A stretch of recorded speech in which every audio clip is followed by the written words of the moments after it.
में जो मदरसा चलता है जिसका नाम है दारुल उलूम फरंगी महल, ये वहाँ के प्रवक्ता हैं, वहाँ के टीचर हैं, और इनसे हम समझेंगे कि जो ये सरकार की जो मुहिम है वो कैसे काम करेगी और उस पर इनकी प्रतिक्रिया क्या है। सुफियान साहब, सबसे पहली बात तो ये सरकार की जो मंशा है कि मदरसों का जो सर्वे कराया जाए जो एडेड नहीं है, उस मंशा के पीछे क्या राज समझते हैं आप, वो मंशा क्या है? देखिए, 2014 में वज़ीर आज़म की जानिब से एक नारा दिया गया था कि मदरसा मॉडर्नाइजेशन स्कीम के तहत एक हाथ में कुरान होगा, एक हाथ में लैपटॉप होगा और देश भर में चल रहे तमाम मदरसों को मॉडर्नाइज किया जाएगा। ये मंशा सही थी और इस मंशा पर सवाल नहीं खड़ा किया जा सकता है, लेकिन इस मंशा के बाद ये स्कीम ज़मीन पर कितना उतरी है इस पर ज़रूर सवाल खड़ा किया जाना चाहिए। हमने ये देखा है कि मदरसा बोर्ड की जानिब से पिछले कुछ अरसे से बहुत सारे ऐलानात हुए हैं। एनसीईआरटी की बुक्स के निफाज की बात हुई है, साइंस टीचर की सैलरी की बात हुई है, स्मार्ट क्लासेस की बात हुई है। इसी तरह अभी पिछले कुछ अरसे पहले टीएड एजुकेशन के ताल्लुक से भी कोई बात कही गई है। बहुत सारी बातें हुई, बहुत सारे सर्वेज हुए, बहुत सारे स्कीमें नाफिज करने की बात कही गई है, लेकिन मैं खुले दिल से आपको ये बात कहना चाहता हूँ कि जो मदरसे एडेड हैं, अभी उन मदरसों को आप हटाइए जो मदरसे एड नहीं ले रहे हैं।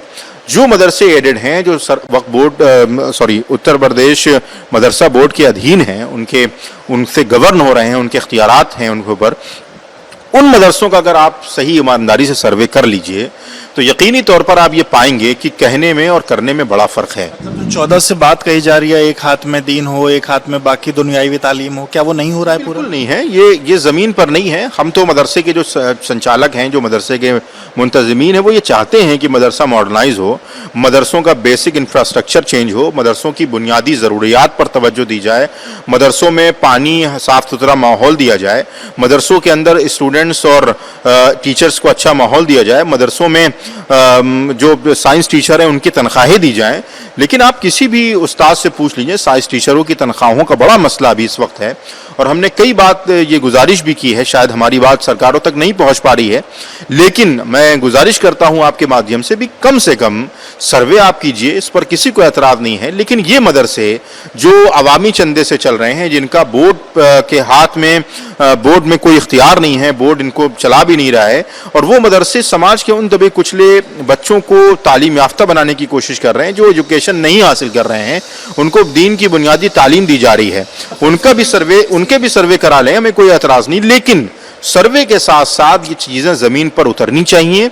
जो दावे और जो वादे बार बार किए जा रहे हैं, अभी आपने देखा कि ये भी ऐलान हो गया कि किसी नए मदरसे को एड नहीं दी जाएगी, इसको भी सब लोग मानने के लिए तैयार हैं, लेकिन मदरसों की जो सूरत हाल है, मुझे नहीं लगता है कि वो कहीं से भी बदलने का नाम ले रही है। इसके पीछे जो बात कही गई सर्वे में कि कितने बच्चे वहाँ पढ़ते हैं, कितने टीचर्स हैं वहाँ पर, फंड कैसे आता है, तो ये जो चीज़ें हैं इसको जानने का अधिकार जो सरकार है उसको तो है। नहीं, बिल्कुल अधिकार है, और सरकार के साथ साथ हमें भी जानने का ये हक और इख्तियार है, एक सिविलियन के नाते, एक शहरी के नाते, और हम सवाल भी कर सकते हैं कि मदरसों का इंफ्रास्ट्रक्चर जो दुरुस्त करने का दावा किया गया था वो क्यों नहीं हो रहा है। ये सवाल और इख्तियार हमें भी दिया जाना चाहिए कि हम सवाल कर सकें, और आज मुझे लगता है कि ये हमारी गुजारिश है कि कम से कम जो मदरसों की पॉलिसीज़ जो मदरसों के लिए पहले से बनी हैं, उनमें अधिकारी किस तरीके से उसका इम्प्लीमेंट करा रहे हैं, किस तरीके से उनको अमली जामा पहनाने की बात कही जा रही है, या सिर्फ रोज़ एक नया बयान, रोज़ एक नई पॉलिसी, रोज़ एक नया हुक्म जारी होना है, या जो पॉलिसीज़ पहले से बनी हुई हैं उन पर भी तवज्जो दी जा रही है। ये भी एक बड़ा मसला इस वक्त सामने है। इससे आपको नहीं लगता कि अगर इन चीज़ों का सर्वे होगा तो जो मदरसे नॉन एडेड हैं, सर्वे होने के बाद सरकार के पास डेटा जाएगा, फिर सरकार की पॉलिसी मेकिंग में चीज़ों का इम्प्लीमेंटेशन करवाने में सरकार को फ़ायदा, और शायद फिर at the end of the day जो मदरसे हैं उनको कहीं ना कहीं इससे फ़ायदा पहुँचे? नहीं, देखिए, ये बात तो जब कही जाती जब जो मदरसे अभी सरकार में एड ले रहे हैं उनका बहुत कुछ हुआ होता। ये जाहिर है कि एक लंबा ख्वाब है, और कितना पूरा होता है कितना नहीं पूरा होता है तो सरकार की मंशा पर है कि मतलब सरकार इन सर्वे कराने के बाद उनको क्या देती है, क्या नहीं देती है, उन पर क्या करती है, क्या नहीं करती है। लेकिन अभी फ़िलहाल जो मदरसे हैं सरकार के अधीन हैं, उत्तर प्रदेश मदरसा बोर्ड उसको चला रहा है, उनमें कितनी कारकर्दगी हो रही है मदरसों में, इस पर मुझे लगता है कि ज़्यादा तवज्जो देने की ज़रूरत है। एक सवाल सर और बनता है, क्योंकि लोगों का ये कहना अंदर खाने में कि मदरसों का फंडिंग का सोर्स क्या है, फाइनेंशियल सोर्स क्या है, वो भी सरकार कहीं ना कहीं जानना चाहती है। तो इसके पीछे आप क्या कहना चाहेंगे? नहीं, मदरसों का जो फंडिंग सोर्स है, आप किसी भी मदरसे में जाकर वहाँ का निज़ाम देख सकते हैं। जाहिर है कि जो मदरसे आवाम से चल रहे हैं, अवामी चंदे पर चल रहे हैं, उनका एक पूरा रिकॉर्ड होता है। किस शख्स ने कितना चंदा दिया है, किस शख्स ने कितने पैसे माली इमदाद के तौर पर दिए हैं। और ये सिर्फ मदरसों में नहीं, हमारे दूसरे मज़ाहिब की भी बहुत सी धार्मिक संस्थाएं हैं, धार्मिक एजुकेशन संस्थाएं हैं जो फंड लेती हैं और धार्मिक एजुकेशन के नाम पर बड़े पैमाने पर फंड लिया जाता है।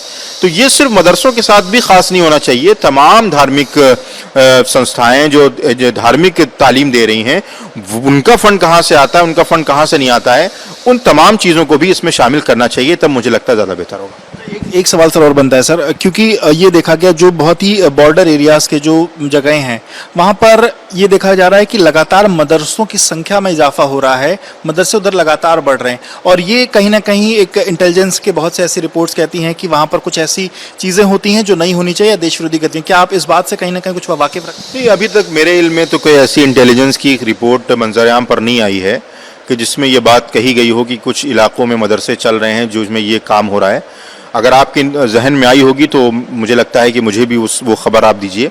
हालांकि हमारे देश के उस वक्त के गृह मंत्री जनाब राजनाथ सिंह साहब ने ज़रूर ये बात कही थी कि कोई भी मदरसा आतंकवादी गतिविधियों में मुलव्विस नहीं है। और एक गृह मंत्री के तौर पर यह बात कहना, मुझे लगता है कि किसी भी सर्टिफिकेट की फिर उसके बाद ज़रूरत नहीं होती है। हाँ, लेकिन कोई मदरसा अगर आपको लगता है कि वहाँ पर इस तरीके की गतिविधियाँ हैं जो देश विरोधी हैं, सरकार उसको जांचे, उसको परखे, उस पर एक्शन ले। कोई एतराज़ नहीं है, किसी को एतराज़ नहीं है। जो शख्स देश के खिलाफ जाएगा, देश के विरोध कोई काम करेगा, देश के विरोध में कोई काम करेगा, उसका ना तो मदरसे वाले दिफा करते हैं और ना मुसलमान दिफा करते हैं और ना मदरसों के संचालक दिफा करते हैं। लेकिन किसी एक मदरसे को शक की बुनियाद पर लेने की वजह से तमाम मदरसों को शक की बुनियाद पर लेना और शक की निगाह से देखना, ये मुझे लगता है सही बात नहीं होगी। सर्वे में सहयोग करेंगे सरकार? नहीं, बिल्कुल सर्वे अगर किया जा रहा है और ईमानदारी से किया जा रहा है तो वो करें। जो मदरसे सच्चाई पर चल रहे हैं और जिनमें कोई वो नहीं है, वो किसी तरीके से कोई परेशान होने की ज़रूरत नहीं। बहुत शुक्रिया बात करने के लिए। तो आप सुफियान निज़ामी साहब को सुन रहे थे। लखनऊ का दारुल उलूम फरंगी महल, ये वो जगह जहाँ पर मदरसा चलता है और ये नॉन एडेड मदरसा है, सरकार से मदद नहीं ली जाती है। और इनका कहना है कि तमाम जो एडेड मदरसे हैं वहाँ पर जो सरकार द्वारा वादे किए गए, अभी तक वही वादे पूरे नहीं हो पाए। तो सरकार को पहले अपने उन वादों को पूरा करना चाहिए। बाकी अगर सरकार सर्वे कराना चाहती है तो उसका खुले दिल से स्वागत भी कर। वीडियो जर्नलिस्ट जितेश अवस्थी के साथ विवेक, लखनऊ।